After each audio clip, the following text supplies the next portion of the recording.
आलमी मालियाती निज़ाम एक बहुत बड़ी तब्दीली के दहाने पर खड़ा है और इस तब्दीली के मरकज़ में दो कदीम असासें हैं, सोना और चांदी। आज हम एक ऐसी इन्वेस्टमेंट थीसिस का जायज़ा ले रहे हैं जो बताती है कि हम इन कीमती धातुओं की कदर में एक तारीखी तब्दीली देखने वाले हैं। ये हिंसा $10,000 ये सिर्फ एक अंदाज़ा नहीं है, ये एक गहरे तज्ज़िये का नतीजा है जो ये बताता है कि सोने की कीमत एक ऐसे रास्ते पर है जो आलमी इक्तिसादी मंजरनामे को पूरी तरह से बदल कर रख सकता है।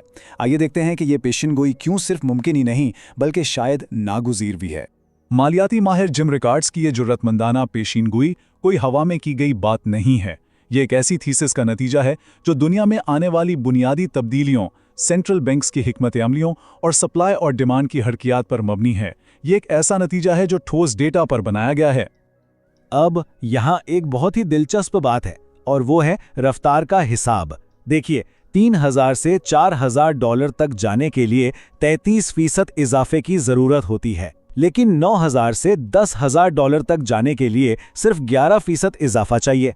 जैसे जैसे कीमत बढ़ती है, हर नया $1,000 का संगे मील हासिल करना आसान होता जाता है, जिससे रफ्तार में मजीद तेजी आ सकती है। तो सवाल यह है कि $10,000 का ये हदफ किन बुनियादों पर खड़ा है? ये चार ताकतवर आपस में जुड़े हुए स्तूनों पर कायम है जो सोने की मार्केट की बुनियादों को ही नई शक्ल दे रहे हैं। आइए उनमें से हर एक का जायजा लेते हैं।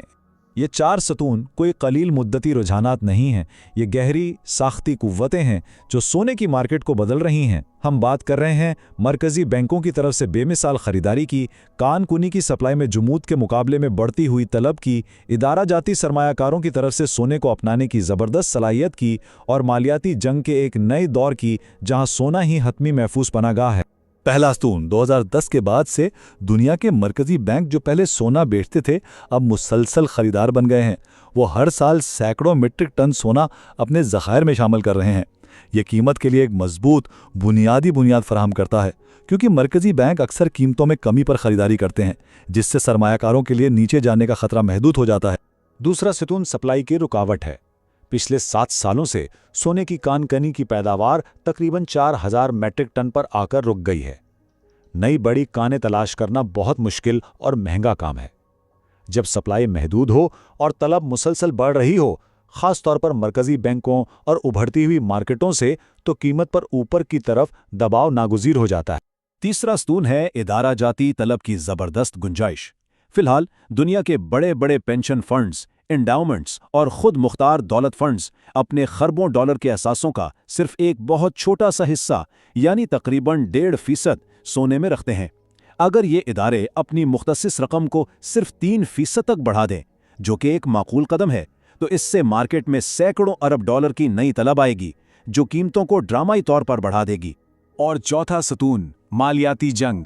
जब अमेरिका और इसके इत्तहादियों ने रूस के 300 अरब डॉलर के ज़र मुबादला के ज़खायर को मुंजमद किया, तो उन्होंने दुनिया भर के मुमालिक को एक वाज़ेह पैगाम भेजा: आपके डॉलर के असासे महफूज नहीं है। इसने मुमालिक को डॉलर से दूर और सोने की तरफ जाने पर मजबूर किया है, जो कि एक गैर जानिबदार रिजर्व असासा है जिसे कोई एक मुल्क कंट्रोल नहीं कर सकता। ये 21वीं सदी की मालियाती जंग है जो सोने को रिवायती निज़ाम से बाहर कौमी दौलत के तहफ़्फ़ुज़ के लिए एक बुनियादी जरिया बना रही है। सोने के लिए ताकतवर पसे मंजर एक और सवाल को जन्म देता है। तारीखी तौर पर चांदी सोने के पीछे चलती है, लेकिन ज्यादा उतार चढ़ाव के साथ। तो सोने के इस नए दौर में इसकी बहन धात यानी चांदी के लिए इसका क्या मतलब है? $10,000 सोने के माहौल में चांदी के लिए $200 फी आउंस का हदफ तारीखी गोल्ड सिल्वर रेशो पर मबनी है, लेकिन इस हदफ की बुनियाद इसकी अपनी मुनफरिद मार्केट की हरकत पर भी है, जो इसे मुमकिना तौर पर सोने से भी ज्यादा धमाका खेज बनाती है। चांदी की मार्केट को समझने के लिए ये जानना ज़रूरी है कि इसमें कागजी दावों और दस्तयाब हकीकी फ़िज़िकल धात के दरमियान एक बहुत बड़ा फ़र्क है। हर एक औंस फ़िज़िकल चांदी के लिए कागजी मार्केट में कई गुना ज़्यादा दावे हैं, यानी फ्यूचर कॉन्ट्रैक्ट्स, ETFs और गैर मुख्तस अकाउंट्स की सूरत में। ये एक ऐसा निज़ाम है जो इस वक्त तक काम करता है जब तक कि हर कोई डिलीवरी का मुतालबा ना करे। एक आला कमोडिटीज ट्रेडर की ये बसीरत चांदी पर भी उतनी ही लागू होती है। सोना कभी सेटल नहीं होता का मतलब है कि असल चीज़ फिजिकल धात है। अगर कागजी दावे रखने वालों की एक बड़ी तादाद अचानक फिजिकल डिलीवरी का मुतालबा करे तो इतनी चांदी नहीं होगी कि सबको दी जा सके। इससे फरोख्त कुनंदगान यानी जो शॉर्ट हैं उन्हें किसी भी कीमत पर फिजिकल धात खरीदने पर मजबूर होना पड़ेगा, जिससे कीमत आसमान को छू जाएगी। ये क्लासिक शॉर्ट स्क्वीज है। अब जरा इन मार्केट डायनामिक्स से हटकर एक बड़े जोग्राफियाई सियासी मंजरनामे पर नजर डालते हैं जो कीमती धातुओं के लिए एक ताकतवर हिमायती हवा के तौर पर काम कर रहा है। आलमी निज़ाम खुद बदल रहा है। ये सवाल माशी कौम परस्ती की बढ़ती हुई लहर के मरकज़ में है जो आलमी इदारों के इख्तियार को चैलेंज कर रहा है। इटली में ये इकदाम एक वसीतर रुझान का हिस्सा है।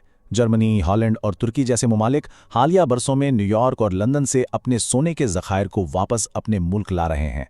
ये ममालिक अपने सबसे अहम मालियाती असासों पर बराह रास्त कंट्रोल हासिल करने का एक वाज़े इशारा दे रहे हैं जो आलमी इदारों पर एतमाद में कमी को जाहिर करता है। इस तब्दीली के मरकज में है ब्रिक्स ममालिक का नया अदायगी का निज़ाम। देखिए ये काम कैसे करता है। पहला, ममालिक आपस में अपनी मुकामी करेंसियों का इस्तेमाल करते हुए तिजारत करते हैं, डॉलर को मुकम्मल तौर पे बाईपास करते हुए। दूसरा, इनके मरकजी बैंक इन करेंसियों का बैलेंस बनाते हैं।